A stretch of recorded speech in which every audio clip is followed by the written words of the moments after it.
ललितपुर पहुंचे स्वामी प्रसाद मौर्य ने फिर विवादित बयान दे दिया है। धीरेन्द्र कृष्ण शास्त्री की सनातन हिंदू एकता पद यात्रा पर निशाना साधा है। मौर्य ने बाबा बागेश्वर के खिलाफ मुकदमा दर्ज करने की भी मांग उठाई है।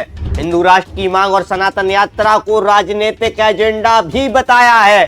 तो SIR मुद्दे पर भी स्वामी प्रसाद मौर्य ने बड़ा बयान दिया है और उनके बयान के बाद अब राजनीतिक गलियारों में हड़कंप मच गया है। तो बुंदेलखंड के ललितपुर पहुंचे हैं स्वामी प्रसाद मौर्य, जहां धीरेन्द्र कृष्ण शास्त्री की यात्रा को उन्होंने राजनीतिक एजेंडा बता दिया है। बिहार चुनाव और SIR के मुद्दे पर भी बयान उन्होंने दिया है और कहीं ना कहीं उनके बयान के बाद अब राजनीतिक गलियों में हलचल तेज हो गई है।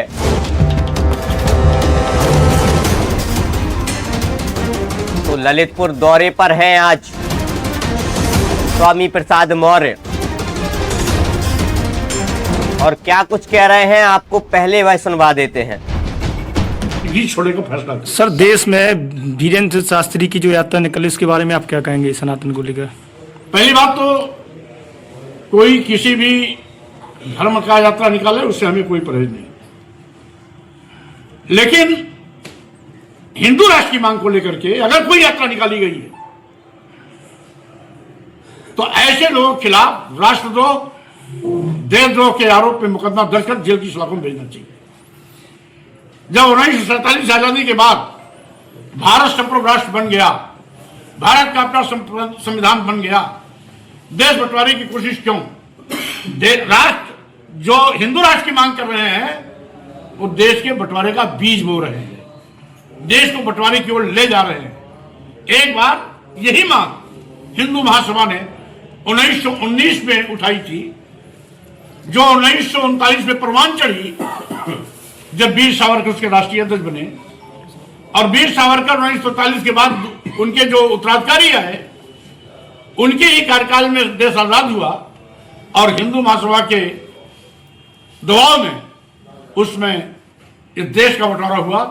एक तरफ भारत बना, दूसरी तरफ पाकिस्तान बना। आज फिर हिंदू महासभा के तर्क पर छतरपुर के बाबा बागेश्वर हिंदू राष्ट्र की मांग करके फिर देश को बंटवारे की ओर ले जा रहे हैं।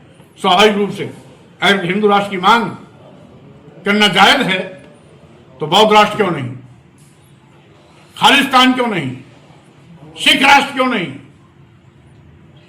और यहां पर मुस्लिम राष्ट्र क्यों नहीं?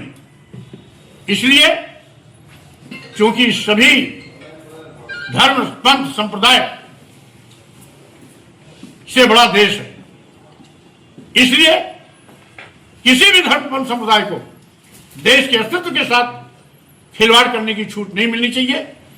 जो भी देश को कमजोर करने की कोशिश करता है, देश को बंटवारे की ओर ले जाना चाहता है, देश के बंटवारे का बीज बो रहा है, उसके खिलाफ कड़ी से कड़ी कानूनी कार्रवाई करते हुए जेल के सलाखों में भेजना चाहिए। ऐसे लोगों को राष्ट्रद्रोह का मुकदमा